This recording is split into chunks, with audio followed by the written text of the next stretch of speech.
Hello, my name is Earl Baumgardner. I live in Merrimac, Massachusetts, which is 30 miles north of Boston, and I am a sales representative selling telecommunications services.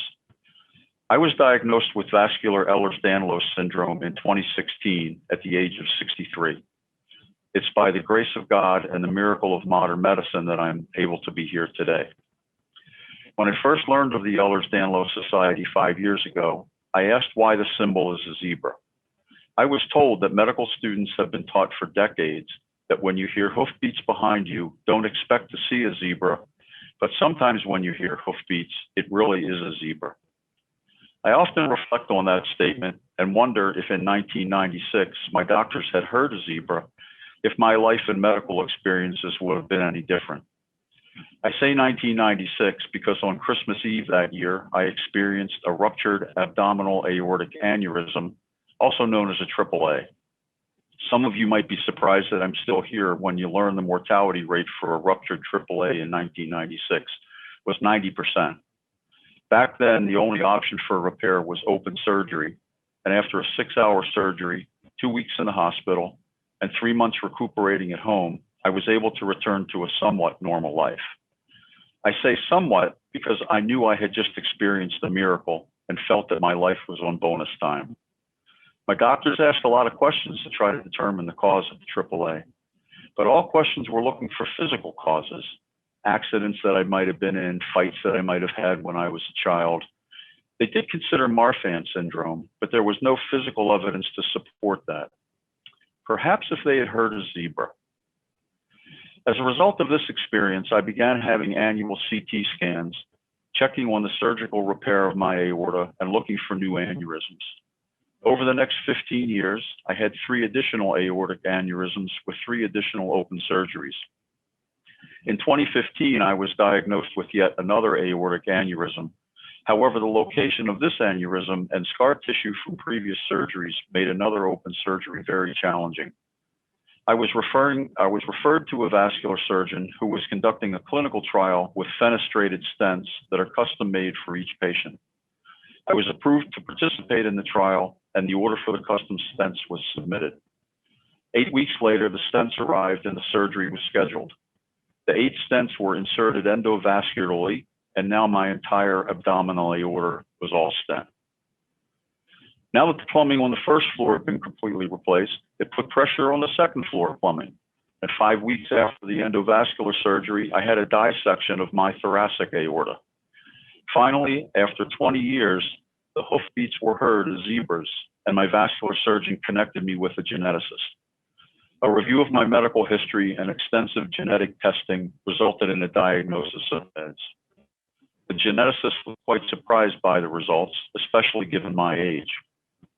Unfortunately, my parents and grandparents were all deceased, so there's little to no family history available to determine the origin of my vEDS. This is one of the downsides to a later in life diagnosis. After 20 years of pain, surgeries, worry, and uncertainty, my condition finally had a name.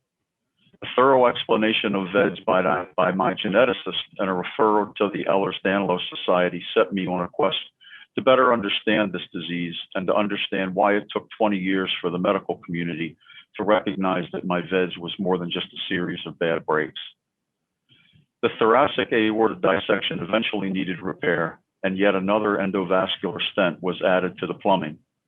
Today, my aorta from the aortic arch into my groin is all stent. As I learned more about the symptoms of vEDS, I reflected on my childhood and young adult days. Now I understood why I had dental fillings as a child. It was very painful despite anesthesia. I understood why stitches I needed to close a large wound from a motorcycle accident was so painful despite having Novocaine.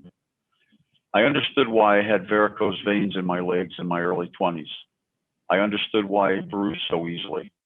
I understood why I woke up in the middle of one of my aortic repair surgeries.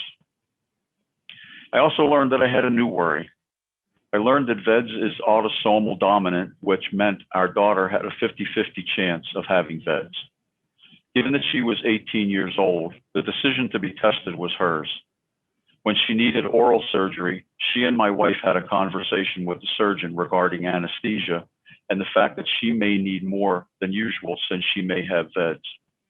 The doctor asked if she had stretchy skin or was double jointed, and when the answers were no, he had dismissed the possibility. My daughter also asked her primary care physician if she would order a CT scan of her abdomen and chest to see if there was any possibility of aneurysms. Her doctor refused because she saw no outwardly visible signs of vEDS. It was at this point in 2018 she decided to have the genetic test.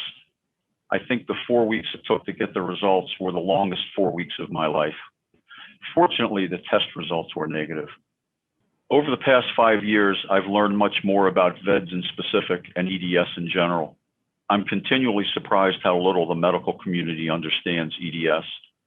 I wear a medical alert bracelet indicating my vEDS, and without exception, I need to explain what it is whenever I see a physician or nurse that is not my primary care or vascular surgeon.